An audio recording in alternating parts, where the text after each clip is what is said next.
Hey guys, welcome back to my channel. I am Vaibhavi. Welcome to my channel Learn with Vaibhavi. तो जैसे कि आपको पता है कि हमने लास्ट वीडियो में क्लास 10th हिंदी कोर्स 1 के क्षितिज भाग 2 का पहला पार्ट सूरदास के पद किया था और अब इस वीडियो में आज हम राम लक्ष्मण परशुराम संवाद को करने जा रहे हैं। यह जो संवाद है यह सीता स्वयंवर के समय की बात है। उस समय पर राजा जनक ने, जो कि सीता जी के पिता हैं, उन्होंने यह शर्त रखी थी कि जो भी राजा शिव जी के धनुष के ऊपर प्रत्यंचा चढ़ाएगा वो ही सीता जी का पति बन सकता है। उस समय श्री राम ने जब प्रत्यंचा चढ़ाई थी तो वो धनुष पुराना होने के कारण टूट गया था और श्री राम की शक्ति के कारण वो धनुष टूट गया था, जिस पर शिव जी के परम भक्त श्री परशुराम जी वहां पर सभा में आ गए थे और उन्हें बहुत ज्यादा क्रोध आ गया था। तो उस पूरे बात को यहाँ पे बताया गया है। तो चलिए शुरू करते हैं।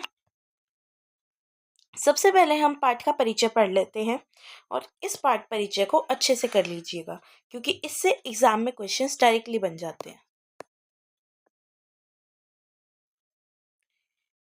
तो इसमें सबसे पहले है पाठ परिचय।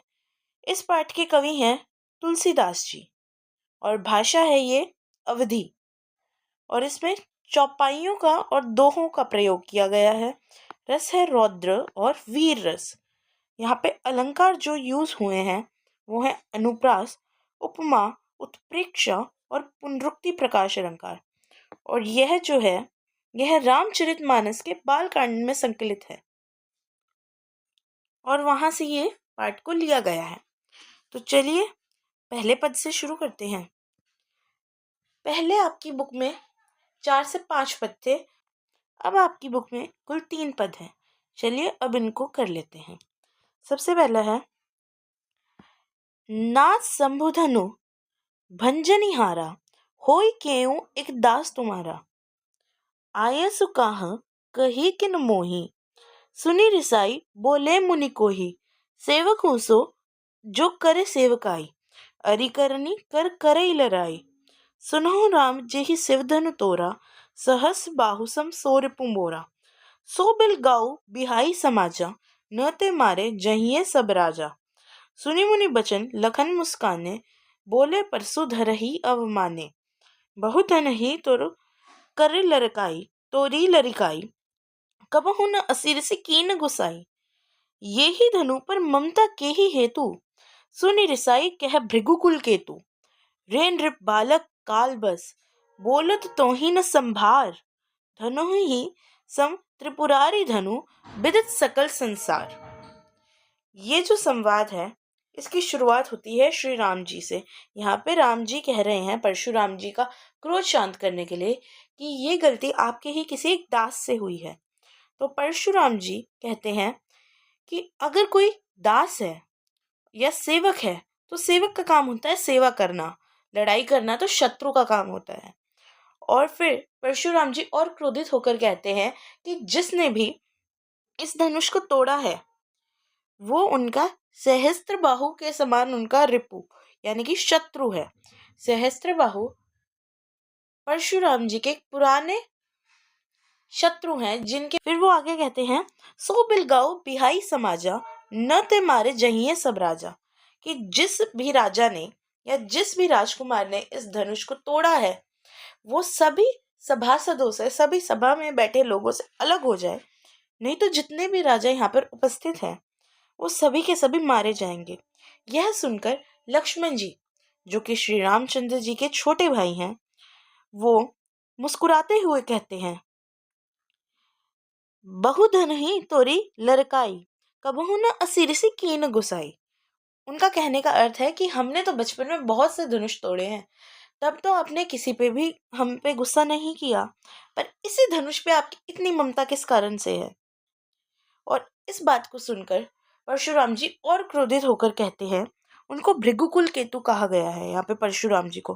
फिर वो और गुस्सा होकर कहते हैं नृ बालक काल बस, यानी कि वो कहते हैं हे राजा के पुत्र, तू काल के वश में होकर बोल रहा है, तुम्हें कोई भी होश ही नहीं है कि तुम क्या बोले जा रहे हो, कि ये जो धनुष तुम जिसकी बात कर रहे हो टूटा है, वो क्या तुम्हारे छोटी धनु ही के समान है? तो चलिए अब इसका भावार्थ भी देख लेते हैं। हे नाथ, शिव जी के धनुष को तोड़ने वाला आपका ही कोई एक दास ही होगा। क्या आज्ञा है, मुझसे क्यों नहीं कहते? यह सुनकर क्रोधी मुनि रिसाकर बोले। यह बातें श्री राम जी परशुराम जी से एकदम शांत मन से कह रहे। वहीं लक्ष्मण जी पूरे साहस के साथ बोल रहे हैं, वीरता के साथ परशुराम जी के आगे बोल रहे हैं। सेवक वह है, यह लाइनें परशुराम जी ने कही हैं। सेवक वह है जो सेवा करे, शत्रु का काम करके तो लड़ाई ही करनी चाहिए। सुनर जिसने शिव जी के धनुष को तोड़ा है, वह सहस्त्र बाहु के समान मेरा शत्रु है। वह इस समाज को छोड़कर अलग हो जाए, नहीं तो अभी सारे राजा मारे जाएंगे। मुनि के वचन सुनकर लक्ष्मण जी मुस्कुराए और परशुराम जी का अपमान करते हुए बोले, हे गुसाई, लड़कपन में यानी कि बचपन में हमने बहुत सी धनुइयां तोड़ डाली, किंतु आपने ऐसा क्रोध कभी नहीं किया। इसी धनुष पर इतनी ममता किस कारण से है? यह सुनकर भृगुवंश के ध्वजा स्वरूप परशुराम जी कुपित यानी कि क्रोधित होकर कहने लगे, अरे राजपुत्र, काल के वश होने से तुझे बोलने में कुछ भी होश नहीं है। सारे संसार में विख्यात शिव जी का यह धनुष क्या धनु ही के समान है? तो चलिए अब अगले पद पर चलते हैं। यहाँ पर मैंने हर लाइन के आगे उसका मतलब अच्छे से लिख दिया है। लखन कहाँ हंसी हमरे जाना, यानी कि लक्ष्मण जी हंसकर बोले, हे मुनि, आप हमें जानते हैं और हमने इस धनुष को नहीं पहचाना। उनके समान तो यह सारे धनुष एक से ही हैं। सुनहु देव सब धनुष समाना, यानी कि लक्ष्मण जी कह रहे हैं कि उनके और उनके प्रभु श्री राम जी के अनुसार सभी धनुष एक से हैं। का क्षति लाभ जनु जन धनु तोरे, देखा राम नयन के भोरे। एक धनुष के टूट जाने में क्या हानि और क्या लाभ है? श्री राम जी ने तो इसे नए के धोखे से तोड़ दिया। छुआ टूट रघुपति है न दोषु। फिर वह अगली लाइन में ही कहते हैं कि ये तो छूटे ही टूट गया, इसमें श्री राम का कोई दोष नहीं है। मुनि बिनु काज करिए कत रोसु। हे मुनि, आप किस कारण से क्रोधित हो रहे हैं? बोले चिते पर सूखी ओरा, रेसट सुनहु सुभाव न मोरा। फिर परशुराम जी क्रोधित होकर कहते हैं। फिर परशुराम जी लक्ष्मण को अपना फरसा दिखाते हुए कहते हैं, यह देखिए, इस फोटो में अच्छे से दिख रहा है कि ये फरसा क्या है। परशुराम जी के पास सदैव ये फरसा उनके अस्त्र की तरह रहता है। वे लक्ष्मण जी को एक प्रकार से दिखाना चाह रहे हैं कि परशुराम जी कौन है। वे उन्हें एक तरीके से डराने का प्रयास कर रहे हैं। वे कहते हैं, अरे मूर्ख, तूने मेरे स्वभाव के बारे में नहीं सुना है? बालकों बोली बधो नहीं तोई। मैं तुम्हें बालक समझकर मार नहीं रहा हूँ, केवल मुनि जड़ जा नहीं मोही। वह लक्ष्मण जी को कह रहे हैं कि तू मुझे जड़ मुनि समझ रहा है, यानी कि नीरम, जो एक सिंपल सा शांत सा मुनि होता है वो समझ रहा है। जबकि परशुराम जी तो विख्यात है अपने गुस्से के लिए। बाल ब्रह्मचारी अति कोही, विश्व विदित क्षत्रिय कुल द्रोही। इसमें वह कह रहे हैं कि मैं बाल ब्रह्मचारी हूँ और अति कोही यानी कि अति क्रोधित हूँ, बहुत क्रोधी स्वभाव का हूँ। पूरे विश्व में मैं विख्यात हूँ कि मैंने क्षत्रिय के पूरे कुल का संहार कर दिया है। भुजबल भूमि भूप बिन कीनी। वह कह रहे हैं कि उन्होंने अपने बल से पृथ्वी को सभी राजाओं से रहित कर दिया। सहस्त्र बाहु भुज छेदनी हारा। उन्होंने सहस्त्र बाहु की 1000 भुजाओं को काट दिया था। परसों बिलो की महीप कुमारा। हे राजकुमार, मेरे इस फरसे की ओर देखो। फिर वह बोलते हैं, माँ तो पिता ही जनी सोच बस, करसी महिष किशोर। हे बालक, अपने माता पिता को शोक में मत डालो। घर बन के और भक दलन परसु मोर अति घोर। यह दोहा परशुराम जी बताते हैं, कहते हुए हैं कि लक्ष्मण, तुम अपने माता पिता को काल के विष में, सोच के विष में मत करो। उनको शोक में मत डालो, क्योंकि उनके ये जो फरसे हैं ना, इसकी एक झंकार से, उसकी एक आवाज से ही ना गर्भ में पल रहे शिशुओं का संहार हो जाता है। वह इतने भयानक है। हो आपको अब तक इसमें कोई डाउट नहीं होगा। चलिए अब हम हमारा लास्ट पद कर लेते हैं।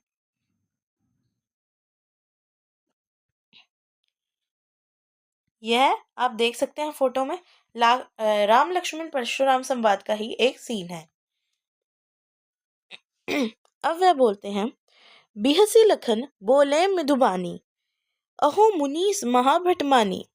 लक्ष्मण जी मुस्कुराकर मीठे शब्दों से बोले, हे महान मुनि, आप अपने आप को बहुत बड़ा योद्धा समझते हैं। यहाँ परशुराम जी अपना क्रोध दिखा रहे हैं, तो वही लक्ष्मण जी भी कम उन्हें नीचा दिखाने का प्रयास नहीं कर रहे हैं। वैसे ये एक तरीके से नीचा नहीं है, वो उन्हें बताना चाह रहे हैं कि ऐसा कुछ बहुत बड़ा नहीं हो गया है जिसके लिए वो इतना क्रोधित हो रहे हैं। पुनी पुनी मोहि दिखाव कुठारू, चाहत उड़ावन फूकी पहाड़ू। फिर लक्ष्मण जी कहना चाह रहे हैं, वो यहाँ पे अतिशयोक्ति कर रहे हैं।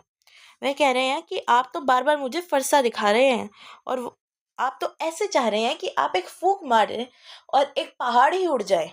यहाँ पे अतिशयोक्ति है। इहा कुंभड़बतिया कहू नाही, जे तर्जनी देखी मर जाए। कुंभड़बतिया का अर्थ होता है जिसे हम कह देते हैं छुई मुई का पौधा, यानी कि यहाँ पे कोई भी छुई मुई नहीं है जो आपकी एक तर्जनी, आपकी एक उंगली को देखकर डर जाएगा। जैसे कि छुई मुई का आपने पौधा देखा होगा, उसको अगर छू दे तो वो एकदम से मुरझा जाता है। फिर आगे कह रहे हैं, देखी कुठारू सरासर बाना, मैं कुछ कहो सहित अभिमाना। आपके फरसे, धनुष और बाण को देखकर भी मैंने थोड़ा अभिमान सहित कुछ कहा। भृगुकुल समझी जनेऊ बिलोकी, जो कछु कहूँ सहूँ रिस रोकी। आपके भृगुकुल और जनेऊ को देखकर मैं क्रोध रोककर आपकी बातें सह रहा हूँ। जैसे कि परशुराम जी कह रहे थे लक्ष्मण जी से कि तुम मुझे एक जड़ मुनि मान रहे हो, वहीं दूसरी तरफ लक्ष्मण जी भी कह रहे हैं कि मैं सिर्फ आपके जनेऊ को देखकर कि आप एक ऋषि हैं, और राजाओं का, क्षत्रियों का धर्म होता है कि वे जो जो मुनि वगैरह होते हैं और जो जानवर जीव जंतु होते हैं, जो निरसहाय होते हैं, निहत्थे होते हैं, उनके ऊपर कभी भी वार नहीं करते हैं। बस यही सब देखकर लक्ष्मण जी भी अपना क्रोध पिए जा रहे हैं। सुर महिसुर हरिजन अरुगाई, हमरे कुल इन्ह पर न सुराई। जो मैं बात आपको भी बोल रही थी कि उनके कुल में देवता, सुर यानी कि देवता, महिसुर ब्राह्मण, भगवान के भक्त, और गाय यानी कि जीव जंतु, इन पर कभी भी अत्याचार नहीं किया जाता है। बदे पाप हो अपकीरति हारी, मारत हूँ पावक परिहारी भारी। यहाँ पे वे कहना चाह रहे हैं कि अगर इन लोगों को मारते हैं तो उनके कुल की और उनकी अपकीर्ति होती है, उन्हें मारना भी पाप है, दोष है। उसके बाद वह कहते हैं, कोटि कुलीस सम बचन तुम्हारा, व्यर्थ धरहूं धनुबान कुठारा। फिर लक्ष्मण जी उन्हें उल्हाना दे रहे हैं और कह रहे हैं कि आपके वचन तो करोड़ों व्रज के समान है। व्रज यानी कि बिजली, पत्थर, कठोर बातें उनके समान हैं। आप व्यर्थ में धनुष और बाण लेकर घूम रहे हैं। आपने व्यर्थ में ये फरसा, धनुष, बाण इनको धारण कर रखा है। फिर अंत में कहते हैं, जो बिलो की अनुचित कहूँ, क्षमहु महामुनि धीर, सुने सरोष भृगुवंश समनी, बोले गिरा गंभीर। यदि मैंने कुछ अनुचित कहा हो तो हे धीर मुनि मुझे क्षमा करे। लक्ष्मण जी अंत में ये वाणी कहते हैं, और फिर इसके बाद परशुराम जी गंभीर वाणी में कुछ बोलते हैं क्रोधित होकर, जो इसके आगे का आपके सिलेबस से अब कट है, तो आपको यहीं तक ही समझना था। आई होप आपको अच्छे से समझ आ गया होगा। अगर आपको वीडियो अच्छा लगा हो तो वीडियो को लाइक कीजिए, मेरे चैनल को सब्सक्राइब कीजिए और वीडियो को ज़्यादा से ज़्यादा शेयर कीजिए। Thank you and best of luck for your exams.